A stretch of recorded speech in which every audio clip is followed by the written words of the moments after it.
welcome back to another Daily Walk. Well, today we want to talk about this fun question. Is this COVID vaccine the mark of the beast? A lot of people have been asking about this. There have been a lot of things going around about the vaccine. I did have a chance to look at a little bit of the medical literature around it.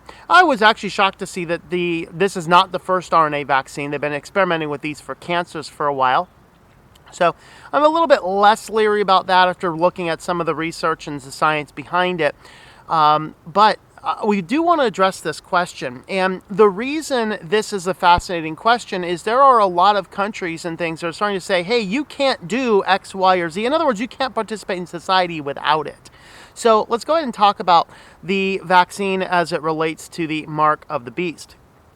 First and foremost, let's get this one out of the way because this type of video, of course, while I do have background in medical research, I am not your doctor, so you need to decide for yourself and do your own research and work with your doctor to figure out.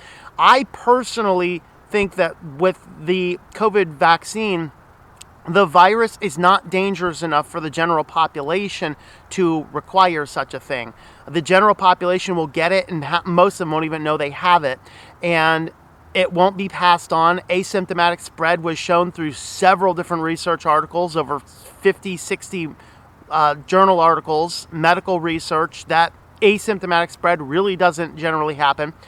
And frankly, unless you're older or really sick or bad health, COVID's not that big of a risk to you. That's not crazy conspiracy COVID deniers. That's the CDC actual data. So don't get mad at me, get mad at the CDC for publishing their data on the website. Or maybe don't get mad at them because we do need that type of facts. Now the second question, the point I'm going to make here is that the vaccine is still very experimental. It was rushed out. We usually have a 10-year record in vaccinations before they become mainstreamed, and now we're talking about a vaccine that is less than a year old that we want to give to everybody. That in and of itself is also a dangerous precedent. Now, for the people in the more pro-life era, know that, and I don't know which vaccines are which necessarily, but the RNA vaccines are purely synthetic. The idea behind those is that they're going to inject RNA that's going to manufacture, utilizing your cell machinery, the peptide spikes to make the immune reaction. Whether or not that works or not, who knows? Some of those are following adenoviruses, some of those are following actual attenuated COVID, some of those, but they say nothing enough for that will, cause you to get the disease. Still, that type of vaccine, it's still too experimental. They're still not all that old. They just figured out how to get them into cells efficiently just a couple years ago. And since you're doing RNA and you're packaging and protecting the RNA from degradation, there are indeed, in my opinion, a few questions about it. Now, the other ones that are not RNA vaccines, these ones are actually created with fetal human cells. And so like aborted fetuses, basically. And so there is some question about it one way or the other. The problem is that now everyone's drawing sides. December 18th, Focus on the Family had two doctors on, I believe. And one of them near the end, Dr. James, not Jim Dobson, but Dr. James, he says, it is loving our neighbor to get the vaccine. I'm sorry. No, that is not the case. I'm sorry. Once again, Focus on the Family finds themselves to be too much on the political sides without being enough on the side of reason, logic, or the Bible. But since today, we don't want to talk about all that kind of stuff. We don't want to talk about a lot of the other things that are coming out about it. We want to talk about the mark of the beast. Because there are increasingly people saying this is kind of like the mark of the beast.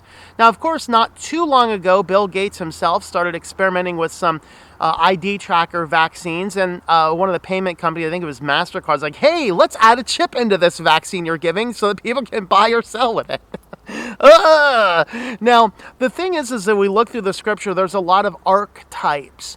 There's things that, there's false prophets and there's the false prophet. There's antichrists and there's not specifically called the antichrist, but the antichrists, the various little ones, plural, are a picture of the great beast or of Satan or, of all of these things. And so we need to understand what is the mark of the beast, and should we be worried about it, and should the mark of the beast theory prevent us from getting the COVID vaccine? So first, let's go ahead and have a look at what this mark of the beast is. This is from Revelation 13, verses 15 through 18. And he was given to him to give breath to the image of the beast, so that the image of the beast would even speak and cause as many as who do not worship the image of the beast to be killed.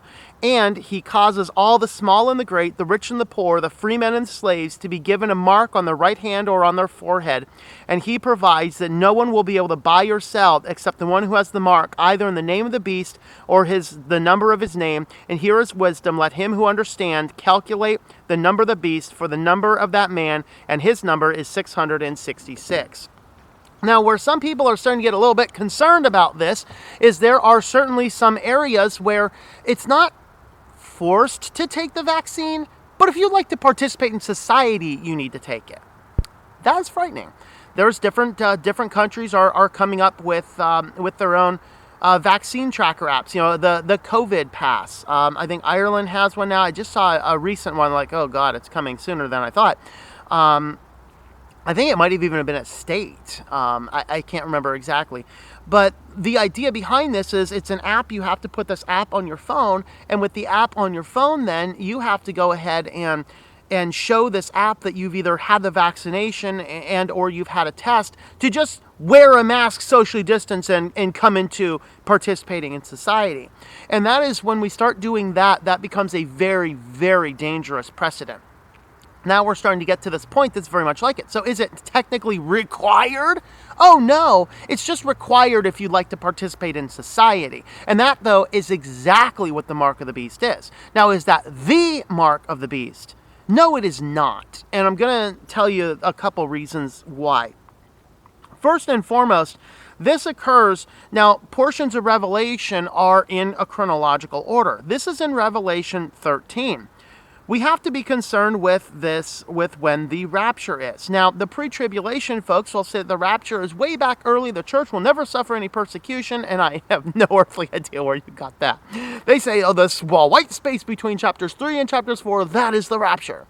Well, no, the rapture actually occurs here, Revelation 10:7. So as you read through these, you hear about, when the beginning of the last trumpet. You hear this is when the angels are going to go from east to west and gather up the people. Well, that actually occurs in Revelation 10:7. Revelation 10:7 says, but in the days of the voice of the seventh angel, when he is about to sound, then the mystery of God is finished, as he preached to his servants, the prophets.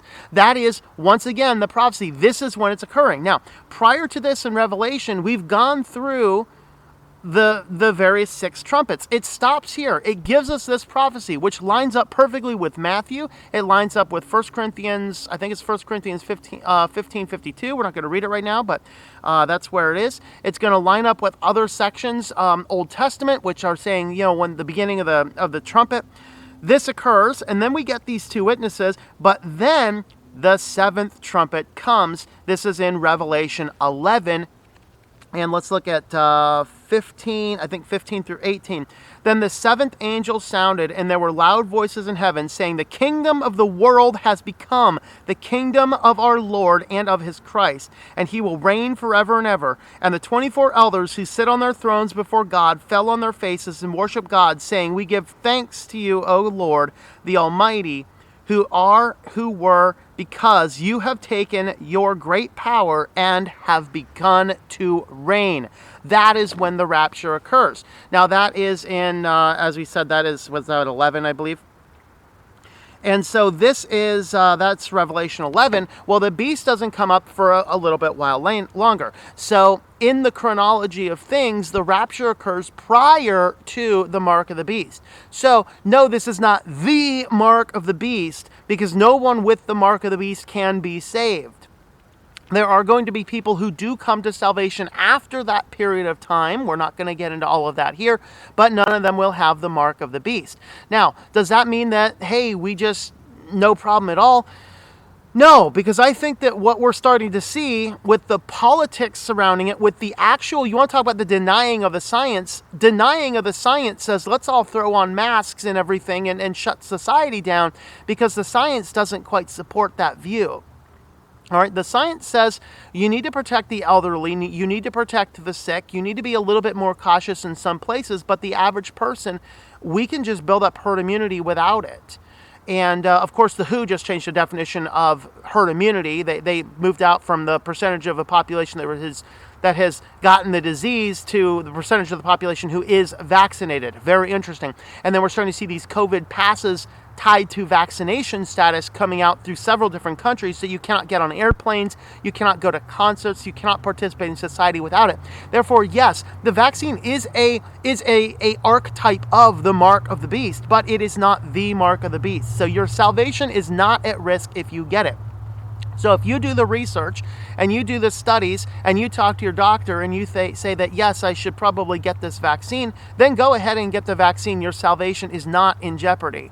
But in my personal take, I don't see it's worth it, personally. But that's a personal decision that I have done with the research that I have done. So that's what I want to leave you with. COVID vaccine, is it the mark of the beast? It's an archetype thereof, but it is not actually yet. My biggest danger is that if we do not stand up to some of this and stop all this nonsense, we're going to see a case where we cannot engage in our society without it, and that would definitely qualify as an archetype of the mark of the beast. So there's my thoughts. Let me know your thoughts in the comments down below.